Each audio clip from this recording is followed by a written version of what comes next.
Sad millionaire CEO dines alone on Christmas Eve.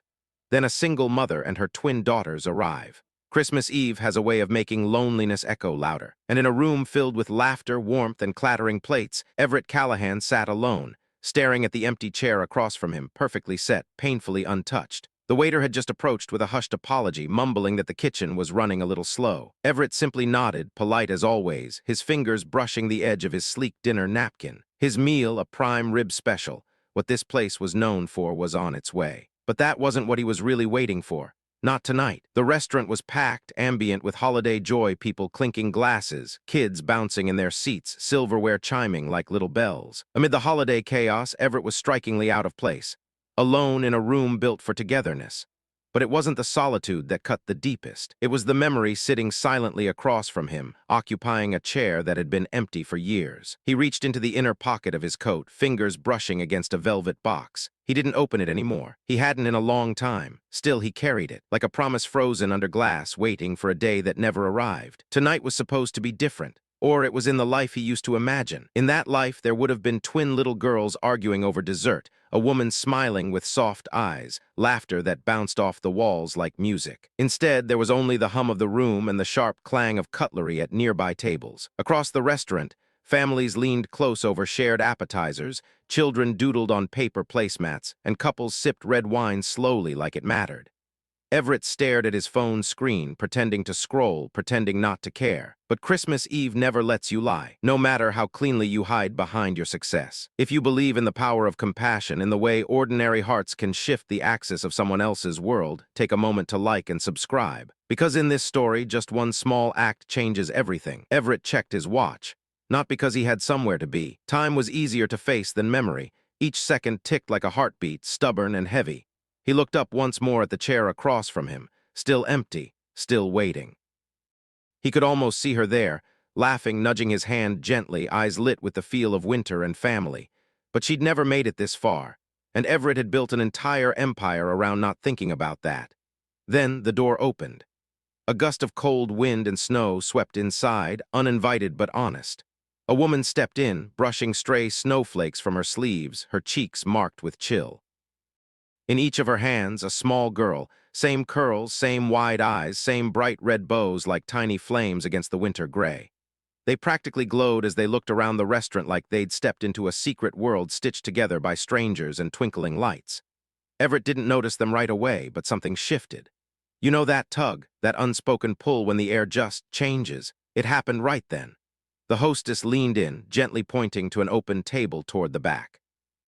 One of the twins kicked off her snow-speckled boots, stepping softly like she didn't want to break the magic of it all. But then she stopped walking, dead still.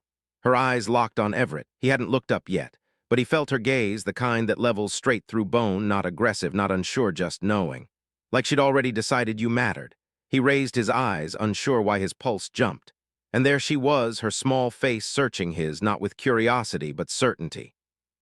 The other girl whispered something behind her, but the first twin took a step forward, undaunted. Like she'd seen something in Everett that he couldn't see in himself. Everett's mouth opened slightly, breath misfiring in his chest. He didn't even know why he was reacting this way. He didn't know that this one quiet moment was about to rip his life in half and rearrange it into something entirely new. Everett Callahan had crafted a fortress of reason. A world made of spreadsheets and schedules and clean-cut rules. Money behaved, tech obeyed, people were messy, unpredictable. That's why he'd built professional walls higher than anyone ever asked him to. He was a self-made millionaire, CEO of a rising fintech company, known in investment circles as the bulletproof one. No scandals, no affairs, no drama to be whispered behind frosted boardroom glass doors. Just focus, just success. But the magazine cover stories never printed what his Christmas Eve looked like. They didn't publish the sound of a silent apartment or how it felt to eat dinner with only your regrets for company. Everett had loved once, years ago, a woman who saw through his walls like they weren't even there. She laughed at his busy calendar, calling it your emotional armor. She wanted girls, twins, she said. Always two, double the drama. She even picked out names. Then one phone call ripped her from his future. No warning, no one to blame, just life brutal in its silence.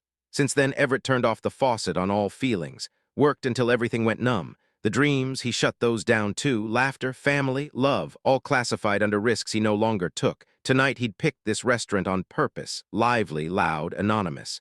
The distraction of crowds made it easier to vanish. Nobody noticed the quiet guy in the corner. Not when the kids were melting down or the laughter was bubbling like champagne around the room. But then she came closer, that little girl, stopped beside his table, close enough that Everett could see the flecks of snow still clinging to her lashes. She stared boldly and without apology, taking him in with the seriousness of a royal inspection. Not asking, offering, Everett straightened. He couldn't breathe right, didn't know what to do with this moment. He didn't do surprises, especially ones that looked like this. "Sir," the girl said, voice clean and soft, but clear enough to cut through the noise. "No one should be alone on Christmas Eve." It landed with weight, not drama, just truth. Everett blinked. Then behind her, panic, her mom rushing forward. "I'm so sorry," she said quickly. "She's very observant." She winced, already reaching out to pull her daughter back, but Everett lifted a hand slightly. It was okay. A second girl peered around her sister, same face, same curiosity, twin hearts. Different tempo, the first one tilted her head again and then smiled. "Wanna have dinner with us, just for tonight, 3 good companions." And right then Everett's world cracked, just a little. He looked at the empty chair, at the woman now frozen in a vulnerable kind of apology, at the 2 small girls who somehow made space feel like home. "Yes," Everett said, quiet but certain. "I'd like that." And just like that, the story began. The girl's smile didn't widen, didn't glow with excitement or childish satisfaction. It remained calm, like this was exactly how tonight was always meant to unfold. Her sister moved closer too, their presence folding gently into Everett's solitude like it belonged there. The woman hesitated, standing a few feet away, heart caught between instinct and uncertainty. Her name, Everett would soon learn, was Lauren Whitmore. She didn't wear expensive clothes or try to blend in. Her coat was worn but clean, her boots dusted in salt from the sidewalks. She stayed standing, unsure, protective. That look Everett saw in her eyes, that carefully measured skepticism, it wasn't pride. It was survival. A silent message that said, "I've held my own this long and I don't need saving." Everett softened his posture instinctively. Years in the boardroom had taught him how to command attention. Tonight he needed to offer safety instead. "I'm Everett," he said quietly, like an offering. No title, no introduction wrapped in prestige, just a name. Lauren let out a breath she hadn't realized she'd been holding in. "Lauren," she replied, making no move to sit just yet. She placed a hand gently on each girl's back. "And these are my daughters." She paused, one of those tiny pauses that reveal everything. "Ava and Lily." The girls beamed, announcing their names in stereo like it was a practiced ritual, then burst into uncontrollable giggles at their perfect sync. The sound sliced through the heavy silence Everett hadn't even fully noticed until it broke. And just like that, something loosened in his chest. Something old, long shut away. The waiter reappeared, eyes flicking from Everett to Lauren, then to the girls, unsure if this spontaneous table expansion was actually happening. Everett met his gaze calmly. "They'll join me," he said simply, no bravado, no explanation. It wasn't a gesture, it was a decision. Menus were distributed. Water was poured. The girls whispered excitedly as they eyed the dessert list first like it was treasure. Lauren remained cautious but didn't intervene. Every fiber of her was watching, calculating every move this stranger made, but Everett moved slowly, gently, without agenda. It wasn't permission he sought, it was peace. They settled in. Stillness returned, subtle but no longer hollow. The air was different now, shared, warmer. Lauren spoke first, her voice quiet, like each word had to earn its place at the table. "We didn't plan this," she said softly, eyes on her daughters, but meaning the comment for Everett. "Honestly, we almost didn't go out tonight." Everett met her eyes for the first time. "Then I'm really glad you did." He meant it, she saw that. Something delicate hung between them now. This wasn't charity. He wasn't offering rescue. She wasn't requesting it. This was something else entirely, something real, something unexplainably grounded in presence. Their meals arrived. 4 plates placed gently onto the white tablecloth. The warmth from the food made the air between them feel softer somehow, like memory had stepped back to make space for the moment. Ava carefully adjusted her napkin before touching her fork. Lily asked the waiter if whipped cream came standard with the chocolate mousse, and he assured her with a grin that it absolutely did. Everett said nothing. He just watched it unfold. The rhythm of a family's dinner. A real one, not perfect but alive. He noticed how Lauren gently redirected the girls without raising her voice. He recognized the signs of practiced routines held together by love and necessity. He asked, gently, "What do you love most about Christmas?" Ava answered first. The lights, they make everything look like it belongs in a story. Lily followed. When people smile more just a little, even the angry ones. Lauren smiled faintly at her daughter's honesty, then quickly looked back down at her meal like hope required stealth now. Everett leaned into the conversation with genuine interest. Where were you three coming from? Lauren tensed, an almost imperceptible hesitation. Then honesty won out. We live a few subway stops from here, she said. Small apartment, cozy but loud. This, she motioned to the table, the restaurant, was kind of a brave thing tonight, not tradition, just a promise I made to myself. Everett didn't speak. He just let her continue. She told him about her 2 jobs, late hours, always balancing, about the neighbor who kept an eye on the girls while she closed shifts. Tonight, she wanted to break the rhythm, be present, just for once. We almost turned around at the door, she admitted, then smirked a little. Didn't think we'd fit in. You fit, Everett said simply. The words were quiet, but they stayed with her. Lauren didn't overshare. Her sentences were trimmed with care, the way people speak when life has worn off the luxury of small talk. Everett noticed every pause, every redirection. He'd seen those looks in meetings when people weighed risk versus reward. Only here the currency wasn't profit, it was safety. Then, without warning, Ava looked up from her plate. Mom, she said, tone straightforward, tell him why Christmas Eve matters to us. Lauren inhaled sharply. That question wasn't on her list tonight. Glanced at her girls, then took a brave breath. Their father passed, she said, as plainly as a weather report. Not suddenly, he was sick, a long time. Christmas Eve was his night. The room dimmed for Everett, not literally, emotionally, because loss recognizes itself long before names are spoken. She kept going, her voice steady as frost. It's the one tradition I wouldn't let go of. I don't have much control over everything else in their world, but this night. She nodded, voice thickening a little. This one I fight for. Everett didn't flinch. He didn't reach across the table, didn't offer platitudes. He just let her speak and let the quiet settle like snowfall afterward. Because sometimes that's all someone really needs, not comfort, just space to tell the truth. The girls remained at ease, sipping from their drinks, quietly absorbing dessert menus. Like this chaos was normal to them, and maybe it was. But for Everett, for a man who controlled entire economies with a simple phone call, this stillness was humbling. And it moved him in a way that contracts and capital never had. He asked nothing else, just listened. Lauren noticed that, and for the first time in years she let her shoulders relax, because he didn't try to fix it, and more than any gift or offer of help that made all the difference. The girls chatted again, their voices bright, unburdened. Ava was busy organizing the silverware like it was a puzzle, while Lily focused hard on decoding the dessert choices. But the table felt different now, not because of what had been shared, but because of what hadn't been chased away. Everett watched carefully. He wasn't analyzing, wasn't measuring, just observing with a kind of reverence reserved for experiences that don't come often. And he saw the love, all of it, in the way Lauren straightened Ava's collar without saying a word. In how Lily leaned her shoulder into her mom's arm when she got cold. In how everything about their tiny trio worked like a language only they could speak. He cleared his throat, gently pulling the moment back toward warmth. What did your dad do? He asked, the question barely louder than a hush. Lauren looked at him, saw no pity there, just curiosity, quiet and respectful. She hesitated, then smiled softly. He sang, badly off-key. Every Christmas Eve in the kitchen while we made pancakes for dinner. That sounds like a tradition I could fully commit to, Everett said, and the words came out lighter than expected. That made the girls laugh, true laughter. Loud and untamed, the kind that breaks through polite air like confetti. He thought syrup could fix everything, Lily added. He put it on bacon, eggs, toast. Toast, Mom, Ava interrupted, correcting gently. Not bagels. They started bickering over tiny details, their voices overlapping like music, like memory made new again. Everett closed his eyes for half a second, not in pain. In recognition. This joy in the middle of grief, this realness, it felt like standing in a warm kitchen beside someone who hummed as she stirred pancake batter, telling him dreams he always meant to make time for. He had been here before, not with these people. But in this feeling, it had just been a long, long time. Then Lauren looked up, her expression shifting.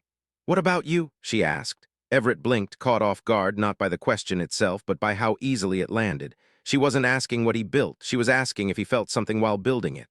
I run a company, he said, almost apologetic. She nodded, not impressed, not indifferent. Do you like it? It was such a simple question, and yet, Everett sat with it, probably longer than normal conversation etiquette allowed. He didn't rush to fill the silence. "I like that it's predictable," he said finally. "Numbers make sense. Logic makes sense, you know. Things follow rules." She tilted her head, reading between the lines. "You mean people don't?" He nodded, almost relieved. Lauren didn't pry. She didn't press for what he wasn't ready to give, but she saw it. A kind of knowing settled between them, not forced or rushed. The room faded into white noise as the girls sank deeper into their own playful world. Ava had begun drawing on the paper placemat. Crayons appeared like magic, maybe saved just for this, maybe crammed into her coat pocket weeks ago. In 2 minutes flat, she had sketched stick figures, 4 people at a table, one taller than the rest, one small detail after another. She slid the drawing across to Everett. "Does it look like us?" she asked, waiting. He looked down. It shouldn't have hit as hard as it did, but it did. The stick figures were crude, simple 2 little girls with bows, a tall man, and a woman nearby. But the emotion Everett felt staring at it barreled him somewhere deep. He forced a swallow, then nodded. "It's perfect," he whispered. Ava smiled. It wasn't praise she was looking for, it was presence. He excused himself then, not awkwardly, just briefly. Standing slowly, excusing himself with quiet dignity, he walked to the window near the entrance and just stood there, breathing, letting the cold from outside cool the fire that had started building behind his breastbone. Outside, snow was falling slower now. People passed by in scarves, arms full of gifts, faces lit by string lights reflecting in frosted windows. It should have made Everett feel alone, but for once it didn't. He realized something while looking at those people. Retreat had become muscle memory, an instinct born not from peace but fear. He had always left first, emotionally, physically, even from the life he once imagined. Better to walk out clean than be forced out messy. Better to work longer than sit in rooms filled with ghosts, but not tonight. When he returned to the table, dessert hadn't arrived yet. Lauren glanced up, folded her napkin without meaning to, a quiet question in her eyes. "I was thinking," Everett said casually, easing back into his seat, "maybe you'll stay a little longer if you're not in a rush. We could share something sweet." Lily's head popped up immediately. "Yes," she blurted, then slapped her hand over her mouth as if she were in a courtroom. Lauren paused, calculating. Bedtime, schedule, subway timing, risk, but Ava's eyes lit up, and Lauren's heart softened. "All right," she said finally, "just dessert." As if just meant anything small in a moment like this. When it arrived, Everett didn't order 4, just 2 big desserts, the kind made to be shared even when no one says it out loud. Lauren instinctively reached for her bag, ready to contribute. It was a reflex, learned behavior, but Everett shook his head with calm finality, not showy, just kind. She watched him for a beat, then let go. That moment, the quiet surrender of pride to presence, it might have been more intimate than a kiss, because for people like her, acceptance was harder than giving. The girls dove into dessert with hilarious strategy, dividing whipped cream lines equally, making up bites called snowflake forks and fudge islands. Crumbs spilled. They laughed hard again. Everett wasn't watching anymore. He was part of it. He asked gently, "What do you want to be when you grow up?" Ava twirled her spoon. "I'm going to build houses so people don't have to move all the time." Lily chimed in, crumb in one hand. "I want to work at a hospital, but not the needle part. Just the part where you make people feel safe." Everett blinked. That was not expected. He looked at Lauren. She nodded gently. "These aren't dreams made up," she said quietly. "They come from things they lived through." Everett looked down, nodded. "I get that more than you know." Their conversation slowed, not because it dwindled, but because it deepened. The surface layer lifted. What remained was careful, real, and unarmored. And somewhere in that slow dissolve of formality, Everett opened his mouth and said something he hadn't said in years. Not a name, not a tragic retelling, just a quiet confession. There was someone, once. And the way Lauren didn't flinch, didn't intervene, didn't use sympathetic eyes like weapons, that allowed him to keep going. "I always thought there'd be 2 girls." He didn't look up when he said it, didn't have to. A soft silence fell, but it wasn't heavy, it was full. Ava, bold with childlike knowing, gently asked, "Do you still want that future?" Everett looked at her, heart in his throat. And in one of the truest confessions he'd ever made, he answered, "Yes, I think I do." And everything changed. Again. The night outside had deepened, settling like velvet across the city, and snow still fell steadily, painting the world in softness. Inside the restaurant, time had bent, slowing around their table. Rush of waiters, the clinks of forks, and distant laughter, they became background noise to something far more delicate unfolding. Everett didn't feel like he was passing time, he was fully in it. Not thinking 10 steps ahead, not building contingency plans in his mind, just here with them. Present in a way that scared him more than any boardroom risk he'd ever taken. The girls were still drawing, Ava with bold strokes, Lily with small, careful details. Stick figures again, tables, big smiles. But now Everett noticed something small and devastatingly beautiful. They weren't asking his permission to include him. He was simply part of the picture. Lauren must have felt it too because she was quieter now, more reflective. Her guard wasn't down completely, but it was sitting in her lap instead of between them. Everett could feel the silent weight of that trust. Earned, not given carelessly. The waiter came by with the check, discreet as ever. Everett signed it without acknowledgement, not because he was dismissive, but because it wasn't about the money. Lauren offered a tiny, automatic thank you, her voice low. He responded with nothing but a small nod, one that said, no need for explanation. Outside, the world waited, train routes, bedtime routines, tomorrow's shift. But Everett gently asked, can I walk you to the subway? Lauren hesitated, not because of him, but because of everything. Risks she couldn't afford to miscalculate. Her daughters were resilient, yes, but the scars of disappointment. No mother lets her kids collect those twice from the same place. Still, she looked at Everett, looked at his posture open, looked at her daughters safe, and she said quietly, sure. They bundled up slowly, a flurry of scarves and stretching sleeves and giggles about lost mittens. As they stepped outside, the cold nipped at their cheeks, but nobody complained. The four of them walked together. No formation, no choreography. Just shared air and the crunch of snow beneath boots. Ava reached out and grabbed Everett's hand like it was no big deal at all. Lily took her mom's, and somehow they became a shape, an accidental family silhouette walking under streetlights. No roles, no promises, just together. At the subway entrance, the goodbye was simple. Quick hugs from the girls, the kind that held certainty, not hesitation. Everett had spent years building a life without touch, and now, here it was. Small arms wrapping around his waist like he'd always belonged. Lauren stepped forward last, looked him in the eye. Thank you, she said, but this time it wasn't polite, it was personal. Thank you for staying. Everett didn't say anything flashy. He didn't reach for her hand, didn't try to define what this was. He just looked at her and said quietly, I'm not going anywhere, not tonight. And then they were gone, disappearing into the turnstiles and underground tracks. But Everett stood there a moment longer than he needed to, letting the night air hit his face, letting the memory settle into him. He'd spent years perfecting clean exits, but tonight he didn't want to leave. Over the next week, time didn't slow down, but something inside him did. Meetings still happened. Investors still emailed. His name still flashed across business headlines.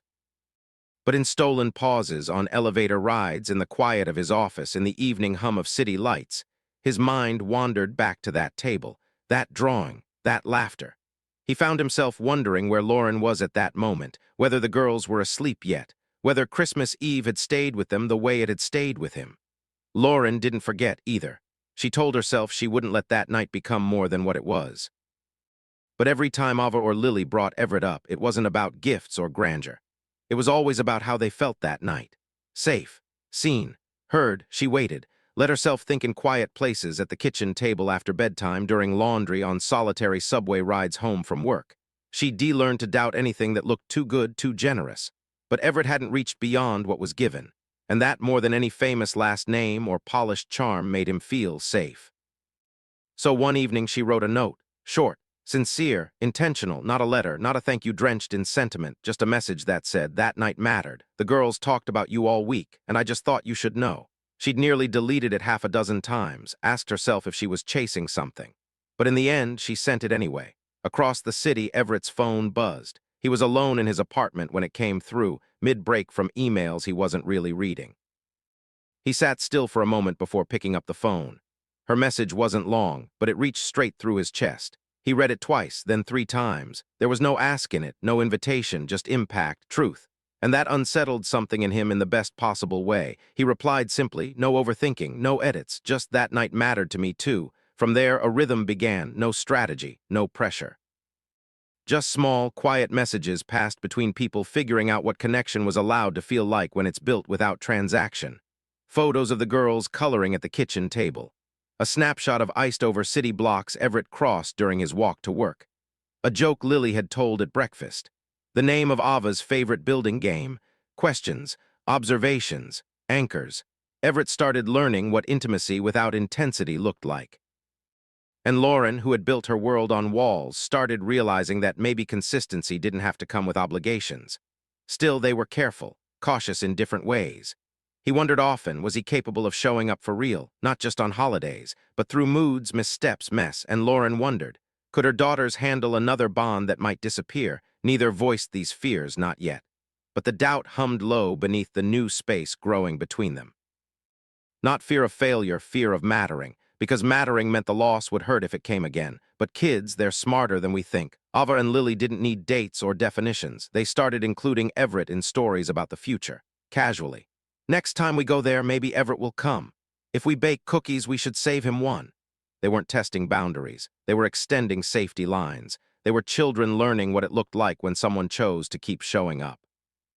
Lauren noticed, corrected gently out of habit, but didn't stop them, because deep down she trusted her daughter's instincts more than her own fears. One night Everett was seated in his apartment, city lights twinkling outside his floor-to-ceiling windows. This home, so often a symbol of success, suddenly felt like too much space for one man's silence. He didn't try to distract himself this time, didn't pick up the remote. Instead, he let the quiet exist, and it didn't feel empty.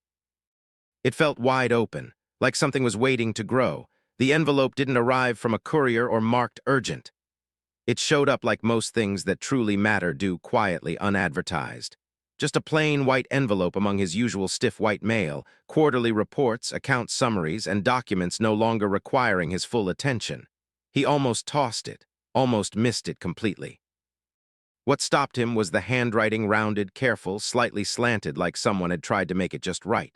Not rushed, not formal, intentional. Everett instinctively paused, his breath shifted. Inside, no long letter, no confessional emotion, just a folded piece of paper, and one neatly folded drawing. He pulled it out slowly, and there it was, 4 people sitting together at a familiar restaurant table. The lines were brighter this time, more certain. More detailed than the one Ava had drawn that night. 2 small girls leaning in. A woman close, not off to the side this time. A man in the middle, the restaurant window glowing, snowflakes falling outside. And at the bottom, scrawled in uneven yet determined letters, "Thank you for staying when you didn't have to." Everett sat down harder than he meant to because the sentence didn't ask anything of him. It didn't flatter, it just saw him. For most of his life, Everett had been a master of controlled exits. He stayed at work. He stayed in motion. But emotionally, spiritually, relationally, he always left early, pulled back before he could be disappointed, before attachment could turn into loss again. Now, for the first time, someone noticed and named it, with zero judgment, only gratitude. Lauren's note inside the envelope was short, just a few lines. She wrote the way someone writes when they've decided truth is more important than style. She explained the girls had talked about Christmas Eve nearly every night since. Not out of obsession, but out of proof. Proof that not all kindness disappears, that people can stay even when they don't have to. She wrote that the girls had been sleeping more peacefully, that the air in their home had felt lighter. She didn't romanticize the moment. She didn't market it. She just wanted Everett to know his presence mattered in ways most people forget to value. He read it again, and again, not to analyze. Not to decode hidden meanings, but to feel it. And in doing so, Everett understood something he'd never had words for. He'd spent so much of his life proving he was enough through doing. Building, outperforming, solving problems faster than they arrived. That was his language of worth. But this note, these simple words, reflected value he hadn't earned, but had given just by being. He placed the drawing on his desk beside the first one, and left it there. He didn't fold it back up. Didn't file it away like a sentimental relic to be revisited later. He let it breathe, in full view, visible every time he walked by, like a quiet challenge to stay open. Later that evening, hours after the city had gone dim again, Everett didn't turn on the television like he usually did. He didn't bury himself in analytics or financial year projections. He sat with the note, let silence surround him, and for once, silence didn't feel like absence. It felt like preparation. Like space waiting to be filled with something earned, not forced. Across the city, Lauren sat at her tiny table, sipping from a chipped mug, watching her daughters play with markers they'd won from school. She wondered if she had done the right thing, sending that note, making anything of that night. But the sound of their giggles told her everything she needed. She was tired of teaching her girls to brace for disappointment. She wanted them to believe that sometimes, just sometimes, gratitude was safe to express. That hope didn't always come with a consequence. And Everett, he'd stepped away gently, not in retreat but in respect. And then he stayed, in small ways, in careful ways, and he kept showing up, not barging in, not offering grand declarations, just being consistent. That mattered more than any future promise. That was the promise. In the following weeks, communication grew not as a whirlwind romance, but as a rhythm. texts, late-night exchanges. A photo of the girl's snowman that looked more like a cone. A message about Lauren landing a higher-paying shift. A silly note about Everett burning toast and blaming it on emotional distraction. Neither of them dared define it, but they both paid attention, and for the first time in years, Everett noticed his own attention was unforced. He wasn't chasing, he was inviting. Lauren wasn't shielding, she was considering. Still, the doubts lingered heavily but privately. Could he maintain this? Could she let someone matter without preparing to lose them? They didn't share these fears, not because they didn't trust each other, but because they were still learning what safe felt like. Instead, they did what adults do when uncertainty sits heavy. They moved carefully. The girls, though, they weren't built for hesitating. They'd already started sketching Everett into plans for next Christmas, next summer. Lauren corrected them gently at first, then gave up. Not because she didn't want to protect them, but because hope had a longer shelf life than fear. And they weren't projecting fantasy. They were plotting possibility. That year passed subtly, but everything had shifted. When the next Christmas Eve came, it didn't arrive in grand fanfare. There were no trumpets or snowfall perfection. It simply showed up, like real life always does.